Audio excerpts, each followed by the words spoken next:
As Eric mentioned, I am a faculty member here at the NYU Game Center, and one of the things I do here at the Game Center is host our local hub for the Global Game Jam. And I've actually been doing that. That actually predates my time as faculty here at the Game Center. And that's actually how I met our next speaker, Itay Keren, who back in 2011, right? 12? Yes. 2012, made a game that off of the theme that year that was That Which Kills Me Makes Me Stronger, that won our coveted local prize of best game design that year, and is probably definitely the first and probably least significant award that Mushroom 11 has won since then.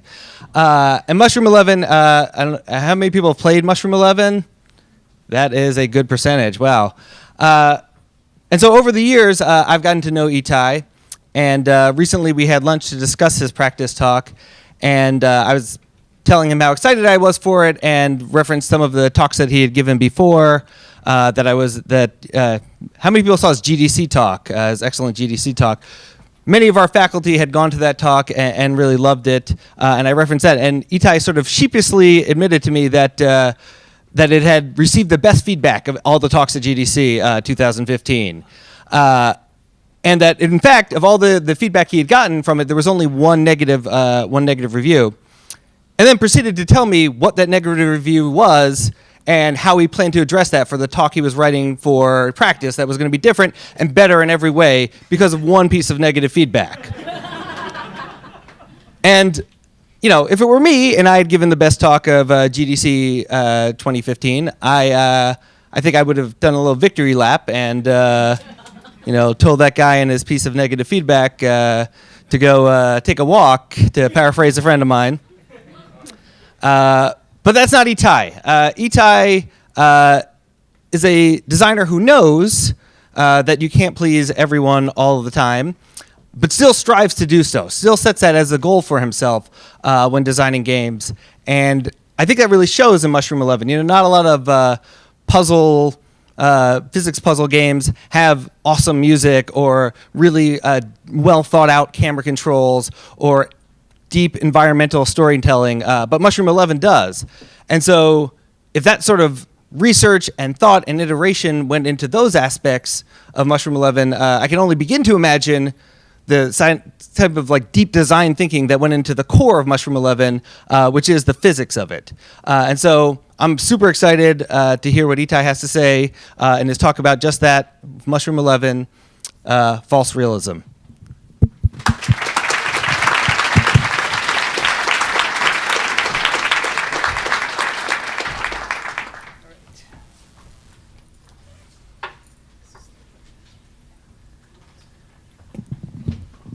Thank you. Can you hear me? Hi. Thank you for the kind introduction. Thank you, Matt. All right. So, as it happened, I made some changes, last-minute changes, and when I say last minute, I mean it. I actually did it like 2 minutes ago. So, what I'm going to do is I'm going to run through some of the more background stuff that I prepared and try to jump into the game and actually show you some stuff like how the physics works. So, so I'm going to talk about false realism and designing with physics, not necessarily the puzzle, but more like the actual physics of the game and Mushroom 11 in particular. As Matt mentioned, this is a game I made 4 years ago, and this is the game it turned out to be a month ago when we released it, called Mushroom 11. And this is a talk that I gave a year ago at GDC about camera systems. All right, so I'll do it real quick. So physics is obviously it's not a new thing. We use the term physics-based games as if it's something new, but physics has been around for as long as games exist. We remember Tennis for Two is a game from, I think, 1958, and it's basically around physics. I can't believe that they were able to pull it off back then. I could argue that even Pac-Man has physics in it. We don't even necessarily think about it as physics, but it has collisions and normal forces and stuff like that. So what really makes a physics game one. So is it a certain combination of forces? Is it like, is this the heart of the game has to be around physics? So we kind of forgot what it really meant to define a game around a certain rule set that governs it. So why do you use physics in games in the first place? So obviously there's a natural comprehension of a rule set, kind of an implicitly understood rule set. If you see an object, you expect it to fall down. Every kid knows that, and in fact, there's a research from the 90s showing that even at 5 months old, kids understand gravity, and at 7 months old, they understand momentum. So it really is easy to understand. So it means that with that in mind, you can kind of there's a certain rule set that you can cut the intro. You don't need to introduce it. It's implicit. By the way, from these two images, only one of them is a joke. The other one is an actual thing in a game that was released a couple of years ago. Anyway. Physics is, or basic physics is finally easy. You know, we have so many engines and physics libraries to use. Some of the engines even employ more than one. So introducing some sort of interactive experience is something that you can achieve really easily, and it's also sometimes very easy to mistake this as a game. So I think this is why sometimes people look at some lazy physics designs and kind of like even pigeonhole some of other games that are well thought out as such. So this is the kind of a small cycle of interactivity that I was thinking about. It's very low level. Obviously, it has not much about the design of games. This is more about the very basic primitive interactions. You come up with a certain set of expectations, which is what you implicitly understand or observe from the world. You have a set of rules and affordances, rules in the world of the game, and affordances that the game supplies you with. You see the result, and then your expectations change. And those expectations also change for other games as well. So if those expectations are met, then you end up with a satisfying experience. If they're exceeded, then this is where you actually achieve the sublime. But the problem is that with great expectations comes great irresponsibility. And nobody really understands this slide. Anyway, so yeah, I mean, we have a certain rule set we all understand. If we don't supply the results that are expected, then there's definitely it shows in a very poor experience. So just quickly talking about meeting physical expectation.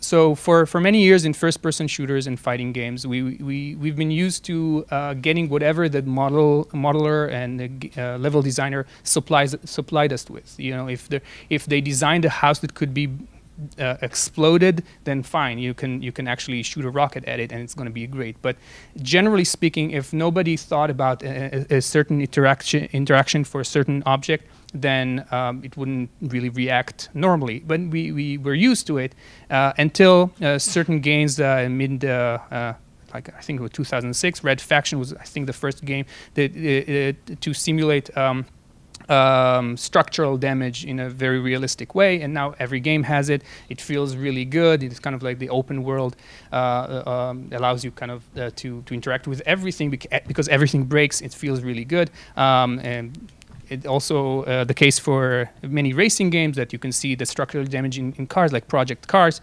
So you can see how the car really gets destroyed in a very genuine way.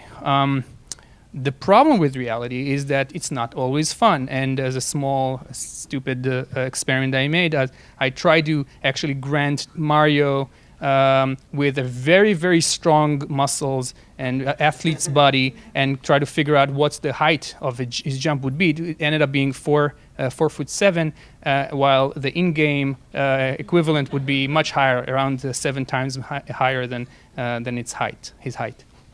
So yeah, realistic is not necessarily always fun. This is an example that I'm carrying with me from my casual games days. There's a game that I love: billiards, snooker, pool, all these things. I actually made a couple of games. But another game that was produced by a company that I worked with was very, very physically accurate. So accurate that they actually introduced the chalk. And the blue chalk is actually changes the friction of the Q-tip in a way that if you don't use it, it will scratch the cue ball. And they introduced it into the game. So every few shots, if you forgot to use the chalk to press the button, then you would scratch the ball. And why the hell would you ever want to do that? So the question you have to ask yourself, is it fun? We completely forget that, there was a discussion here in the feedback about guns and all that. I shot many guns. Unfortunately, I was in the army. There's no charm in it at all. It's heavy. It's extremely noisy. If you carry more than one, you're not going to be able to walk. It's actually going to show in the way you move, the sluggishness and the friction. So there are a few ways games can address it. Some games allow you to carry up to X number of weapons. That way, kind of like maintain some sort of realism. Some games just completely ignore it, because why not? Why wouldn't you ignore it if it's just not fun? And which goes back to the idea of of course, you have structural damage to the car, but who wants to drive a ruined car? Anyway, so this is just a quick, super pretentious slide that I'm trying to draw some parallels between the idea of realism, how to break realism, to the Western European art movements coming out of realism, and then you have cubism and surrealism and all that. Let that just sink in for a moment, and we can continue. Basically, what I'm saying is, use it and then break it. Follow the fun. And when I say fun, I know it's a very controversial word. It could be challenging, interesting, satisfying in a very basic nature. Just use realism as a tool in your design arsenal. So as a quick example, before I just want to, I came up with my own kind of a very small set of bullet points rules.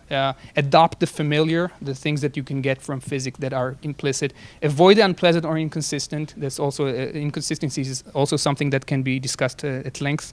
And expand on the fun parts. For example, if you're looking at jumps in 2D platformers, obviously you don't want to simulate the knee bending. It's just time consuming. Just go into the jump. Always provide a certain slack, like distance and time for off-platform jumps or repeated jumps. Everybody who made these kind of games know it. Ignore ground normals. That usually people don't notice it until they see how annoying this is. If you're going up the hill and jump away from the hill, that's just not fun. And apply enough force for the jump, and obviously not a very realistic way, sometimes continuously, and allow direction change in mid-air. That's obvious. Obviously, this is not reality, right? Same with friction. You get, in most games, you have ground grade friction in mid-air. Which is fun, and it's not really realistic. And after you hit the peak, then you can use your inertia and momentum and gravity and let the physics take over. So I prepared a few things I wanted to talk about, like what you can do with physics, how you can manipulate physics. I'm going to run through it real quick. You can basically change the dials and you change the gravity. You can see that different games, even in the Mario franchise, have completely different acceleration gravity. You can see on the right-hand column up to 3 times as much as others. It's pretty interesting. You can play with gravity in many, many different ways. You can turn it off, change it, contour to different planes, make a game that's all about changing gravity in a very, very basic manner, like VVV and the upcoming Manifold Garden. But also, thanks to Assassin's Creed, we all know that no matter how much gravity, what impact you expect, if you fall into a barrel of hay, you're going to survive. So, And there are plenty of forces you can play with. We've seen Star Wars Force Unleashed using a few new techniques, or at least improved them. We had the gravity gun in Half-Life 2 that uses physics in a very interesting way as well, by applying forces and negating other forces. And Just Cause 3 had the whole tethering system. And we were talking about inconsistencies, and it's very easy when you start applying a lot of forces to get some glitches and inconsistencies. What they did in Just Cause 3 is basically limit the number of tethers in the game, or active in the game, to 6. Just because they know that there's a certain threshold after which it's going to be a simulation hell. Teleportation is something that's very, very interesting. This is another excuse for me to put Street Fighter 1 in a slide, because whatever.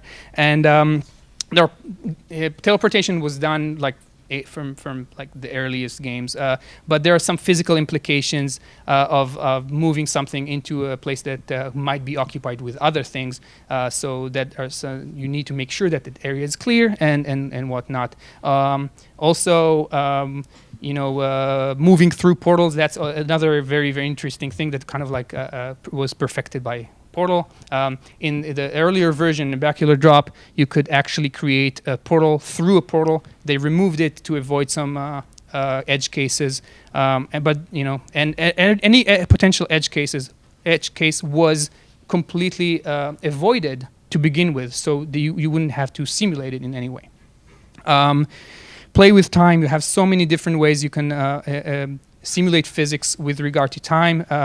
Everybody played Braid, so you remember the time sphere that has a lot of interesting physics applications and risks that you need to apply, and games that are all based about finding coupling time and progression and physics, like Super Hot. Playing with scale, that's a huge one. That's plenty of troubles could come when you start changing masses, changing meshes.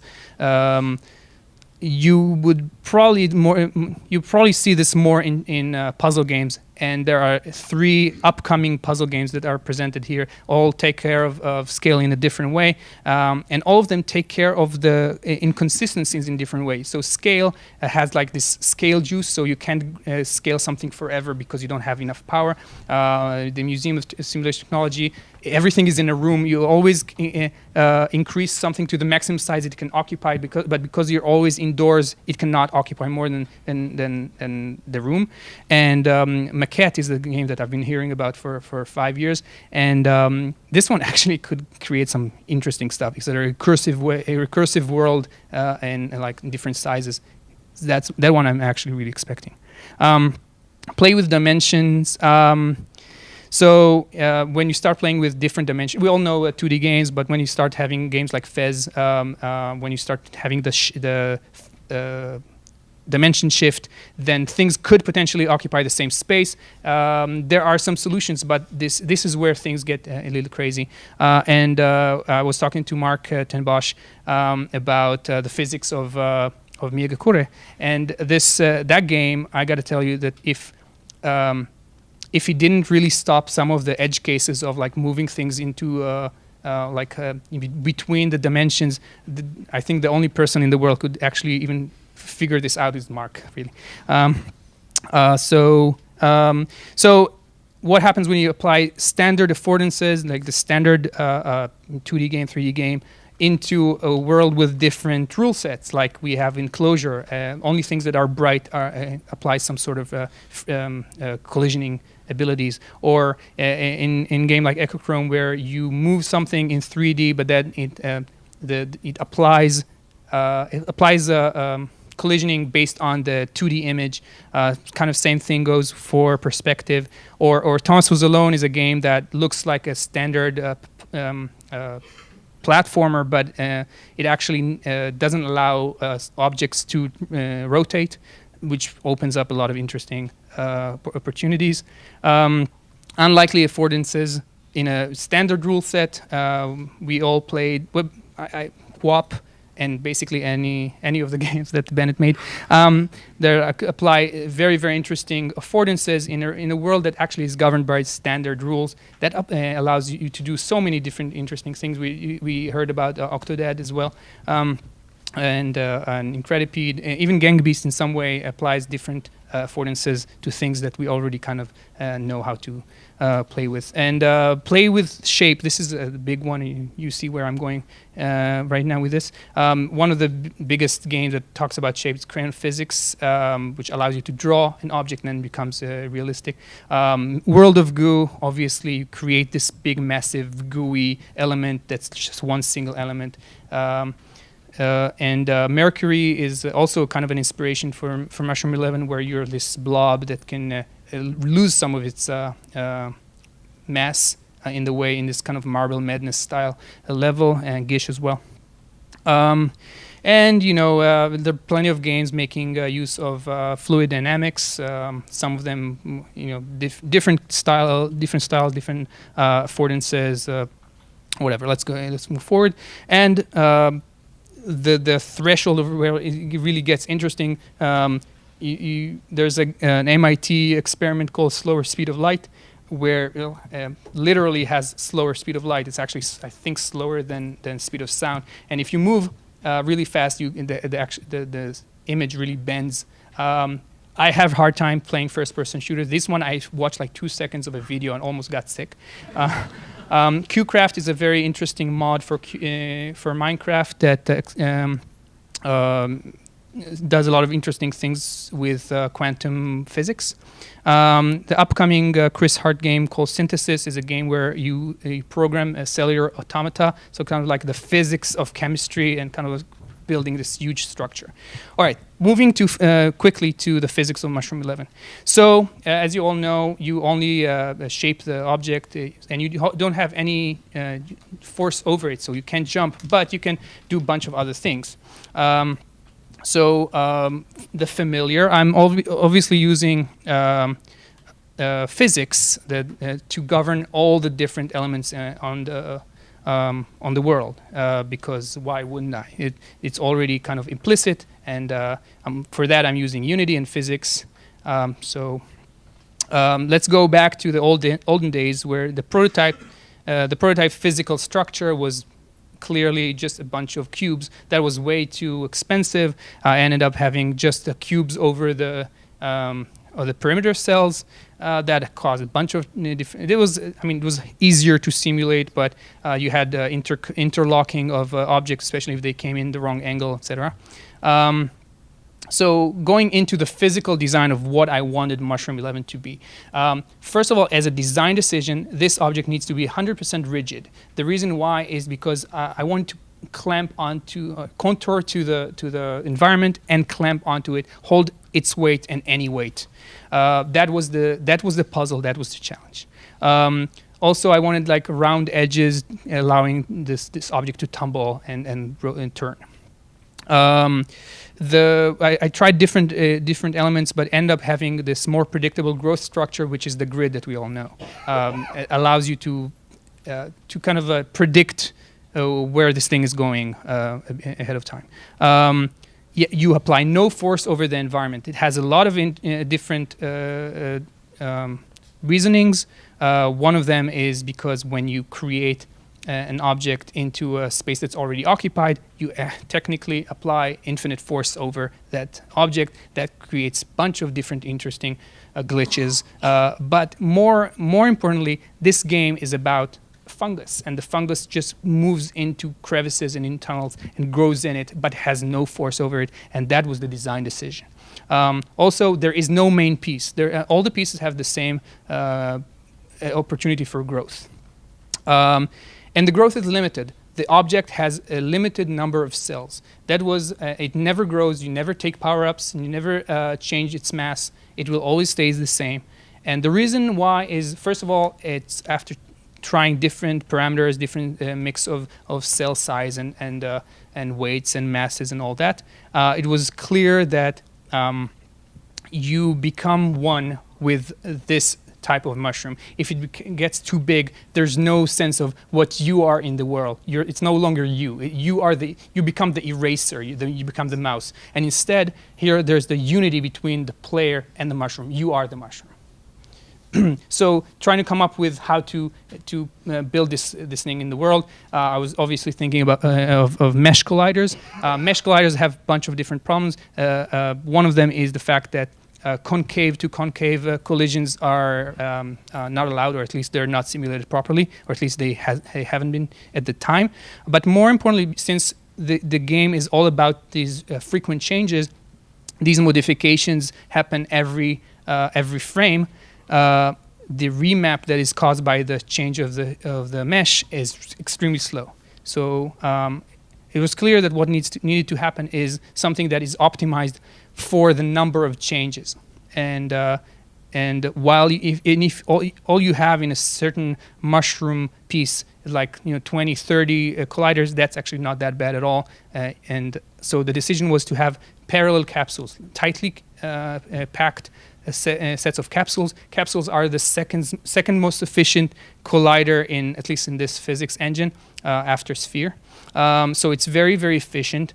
But changing those capsules on the fly while the thing was running was actually very, very risky. If there's a collision happening while you're trying to make a change in an existing capsule, it will actually crash.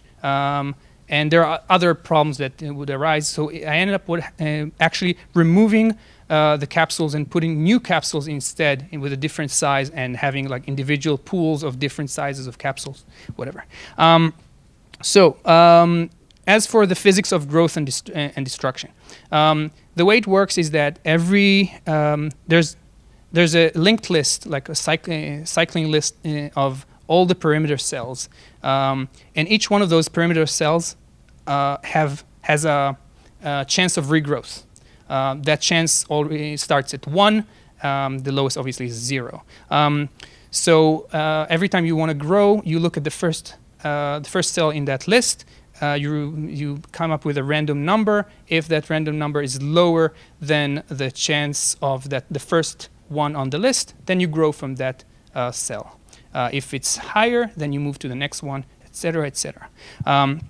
And then all you need to do is start changing those probabilities. So the probability is reduced whenever you erase an adjacent cell. You can also see it in some of the images here that it kind of changes the color slightly, make it darker. The darker cells are the ones that were just removed. It will try not to grow into them in the next few cells, in the next few frames. Also, if a cell tries to grow into the wall and is blocked because there is a wall there, then it will also reduce the probability to 0, which means that it's going to take like a few seconds to grow again. And we can see that's the reason. One of the key elements in Mushroom 11 is the way it moves so fast in crevices and in tunnels. And the reason why is because you're actually reducing the probability in the back because of the eraser. You also remove the probability in the edges because of the wall. So you actually end up in the front with just 1 or 2 cells that can grow, and they will grow repeatedly. That's why it moves so fast. And there's a little bit of cheating here. The probability is slightly increased in some cases for the entire piece that's in front, allowing you to allowing the game to push the player towards the end of the puzzle in some cases. As we said before, we never grow into an existing collider. The ramifications are pretty huge. So instead, we make sure that this area is empty before we grow into it. And the changes, as we talked before about the capsules being removed and a new one comes in instead, it happens while the object is asleep.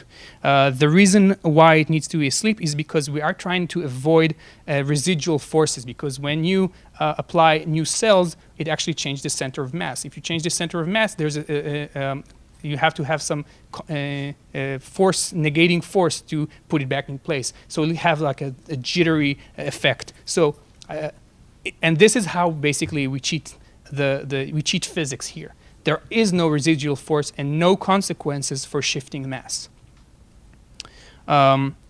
So the artificial gyro effect, and this is where it gets a little artificial, and this is where the expanding on the fun gets in.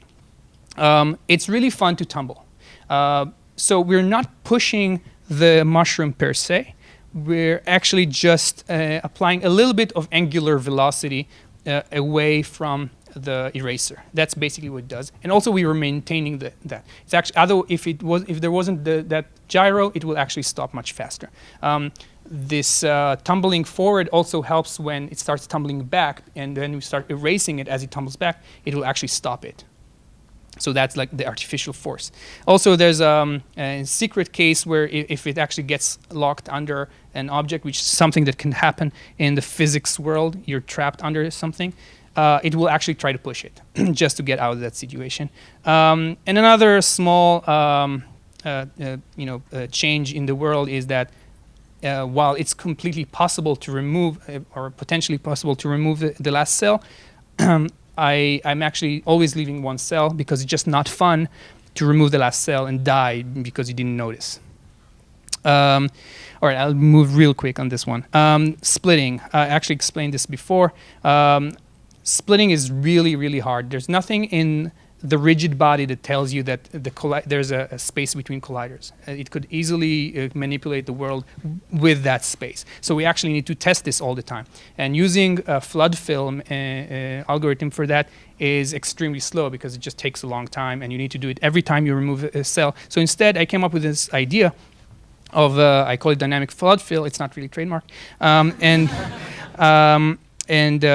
Basically, I start a fill group in every other cell. The reason why every other cell is because I can just reduce the number of groups, and I already have the adjacent groups that I know about, so I can just ignore those. Anyway, so I'm starting fill groups. I visualize them here with color, and each one of those and per each frame will spread slightly. And it will spread up to N1 cells per frame per group and N2 in total. So it's really slow. And in fact, it spreads all the time. Every time two groups touch each other, they are registered as neighboring groups. When a certain group has completed its spread, there's no more room to spread, it checks if the other groups within the group, if they're all finished, then we're checking the number of cells aggregated between all the different groups. And if it's lower than the number of cells, then it's never mind. Anyway, it looks like that. And you get a couple of perks. You can actually invalidate just one group without consequences to the fill, and it also persists through removal and attachment. And the visuals are actually completely cheating. In fact, they have no consequences to the physics. It's just something that people think that is like a gooey substance, but in fact it's completely rigid, and the gooiness is just there for show, to make you feel like it's organic and fluid. The way it was done is by applying velocity to each one of the corners. You can actually see the mesh here.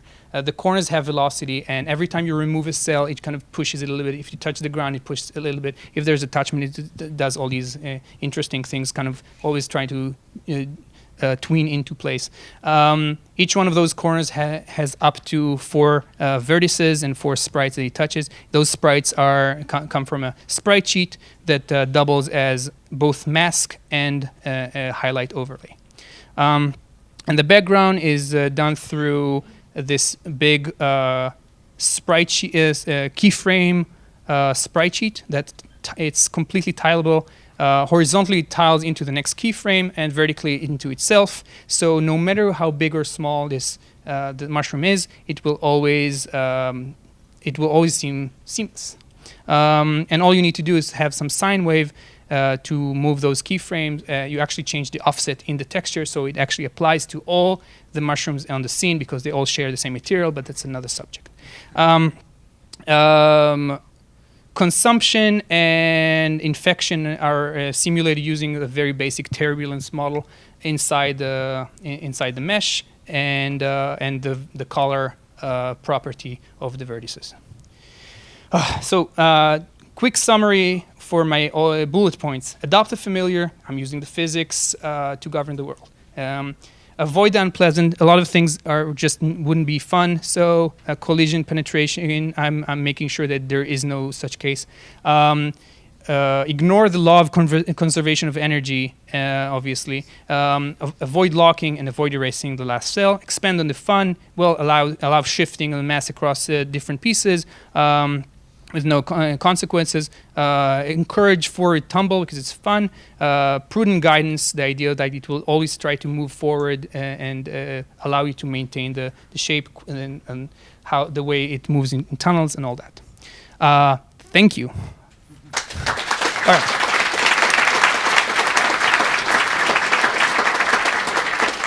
All right. No time for demos? We're going to take one question, pull up a demo while I'm getting the question. Who wants to ask the question? Make it a good one. Okay, so you described like a lot of things that you do to make this game fun. Over how long a period of time? Like, was this like maybe every 4 months you added one of like these bullet points, or was it like all in the beginning? Like, how did that sort of develop? Honestly, I think that